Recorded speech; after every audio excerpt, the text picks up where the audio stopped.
Over 30,000 bookings have been made for the new 2026 Proton Saga, and customer deliveries have already begun for Proton's new A-segment sedan. Now, the new Proton Saga have received a slew of upgrades with a plethora of best-in-class features, but the most notable one is the new 1.5-litre naturally aspirated 4-cylinder IGT petrol engine that comes with two transmission choices, a 4AT or a punch CVT. This engine was the talk of the town, making 120 horsepower, 150 Newton meters of torque. Now, I've detailed the punch CVT in my previous video, so you can click on the pop-up banner above to watch it if you haven't. And many of you have asked for the 4AT. So here it is. The 2026 Proton Saga Executive 1.5-litre 4AT. Let's see how does the 4AT stacks up against the CVT? Let's find out. My name's Adrian, I'm all about the details, and you're watching cDrive.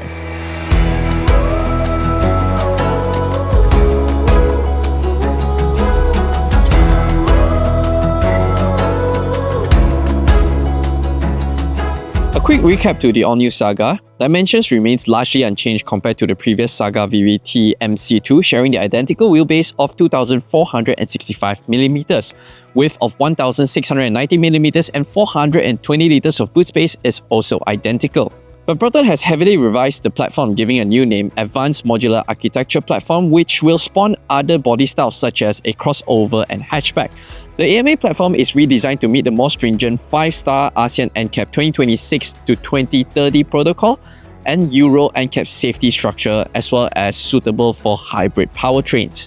Now, on this Saga, they've included reinforced B-pillars, cross-member underneath the front seat with hot press forming, HPF technology to further strengthen the chassis, which resulted in the omission of the front strut bar in the new Saga. In here, there is a larger 140cc aircon compressor for better cooling performance that can cool the cabin down to 15.2 degrees Celsius. And there's also no need to replace the power steering fluid anymore because the new Saga now uses an electric power steering, which is not only lighter at low-speed maneuvers but also cheaper to maintain. The IGT engine also now uses a timing chain as opposed to a timing belt that required more frequent replacing. Even though Proton recommends the new Saga to be serviced with fully synthetic engine oil, it is still cheaper to maintain compared to the Saga 1.3-litre MC2. What is lacking on the executive variant compared to the premium variant include the single-tone silver finish 15-inch alloy wheels, manual folding side mirrors, lack of an ADAS camera, body-coloured B-pillars, and over to the back, there's no longer a boot release button, and most notably, the lack of a light bar for the tail lamps, which you get just the the tail lamps on either ends, which makes it look a little bit awkward at certain angles. I think practicality-wise, on a day-to-day basis, not having a remote boot release button at the rear will be quite annoying because every single time you have to whip up your keys, press and hold, for you to open up the boot. Or you have to pull the lever over to the driver's side. And not having the auto folding side mirrors, those would be quite nice to have, but otherwise it's a manual affair. Stepping inside, the differences are not immediately obvious because first up, you still get the same dual screen displays that comes with wireless Apple CarPlay and Android Auto. However, on this CarPlay head unit, based on my experience after driving it for 2 days, is that having a wired connection makes the operation a lot smoother compared to the wireless affair. But otherwise, the differences in here, you get fabric seats, a rotary knob for the driver's seat instead of a full height adjustment lever, no driver's side auto window down, uterine steering wheel, which feels rougher to the touch, as well as no side curtain airbags, so it's only a dual airbag affair inside the executive variant. Personally, all the items can be overlooked because they are mostly cosmetic or sort of feel-good items, but for 5,000 ringgit difference between the executive and premium variant, you get an extra basic ADAS as well as 6 airbags. I think that should be the key deciding factor on whether if you're on the fence between the executive and premium variant, not the transmission choice. Because setting off in the 480, the characteristics is very similar to what you get in the 480 of the MC2. It's not the quickest in terms of engaging the power band, but the characteristics, you feel it when it revs through the rev range. That means you get a very clear, confident, and it's very efficient in terms of transferring the power. Now, what it means is that whenever you're on throttle and you see the revs climbs up the numbers, you feel it. You feel every ounce of the power getting transferred to the front wheels. It shifts very confidently, but you still get that shift shock at every upshift. So in that perspective, the CVT is more efficient in terms of power transfer because there's no shift shock, so you don't get that kind of delay in power or drop of power every single time when it gets up a gear. At uphill sections is where the 480, I feel that it's superior, because in the CVT, whenever you're lift off and you're on throttle again, there's a slight delay in terms of the power coming back on when you're going uphill. But because in the 480, as long as you're in the right gear and it doesn't upshift or downshift, you get very predictable sort of performance as you're climbing up the hill. So as I'm going to demonstrate after this left-hander, there's a slight incline going uphill on throttle again.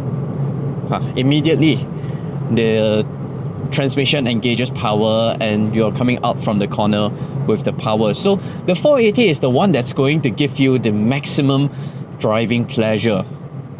And along these twisty bits of the Timur Barat highway, the CVT, you get a lot of hesitation, especially the up and downhill sections when you're switching between them. But the 480, it's a whole lot more confident and gives you a much more engaging driving experience, or rather should I say predictable power delivery, hence more engaging driving experience.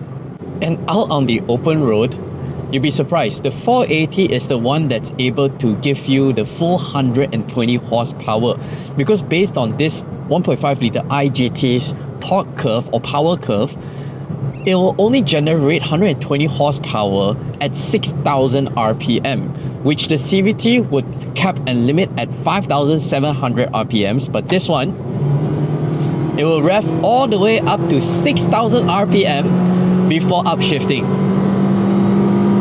Pop! Whoa! Yes. And you feel it right at the top end. That last bit of 300 RPMs, you feel that the Saga is still pulling. It's not blank power once you're reaching to the 6,000 RPM red line. And surprisingly, the 480, when you're just at a cruise, it's hovering about 2,800 RPM, which is very close to the 2,700 RPM at 110 kilometers per hour in the CVT variant. So would I say that the 480 is not as well performing as the CVT? Oh, the 480 is also quite a sweet transmission, and in terms of refinement, power delivery, it's very much on par with the CVT, except during the upshifts between first, second and third gear, that shift shock, that drop in power, that's where the CVT performs better. So it really depends on what you need. If you prefer this kind of you want to feel it through your fingertips of the performance of the engine when it revs, then the 480 is the one that's going to give you the most engagement and response. However, if today you're just prioritizing an A to B, just a smooth commute, then the CVT would be a better option. But as I've mentioned earlier, between the two variants, the Executive and the Premium, the transmission is not the primary key factor that helps you decide between which one to go for, because for 5,000 ringgit difference, like I've mentioned earlier, you're looking at a difference between 2 and 6 airbags, as well as having basic ADAS. I've always told people that having ADAS, it's not here to interrupt your driving experience. It's not here to make get in the way of your driving. Instead, for example, AEB.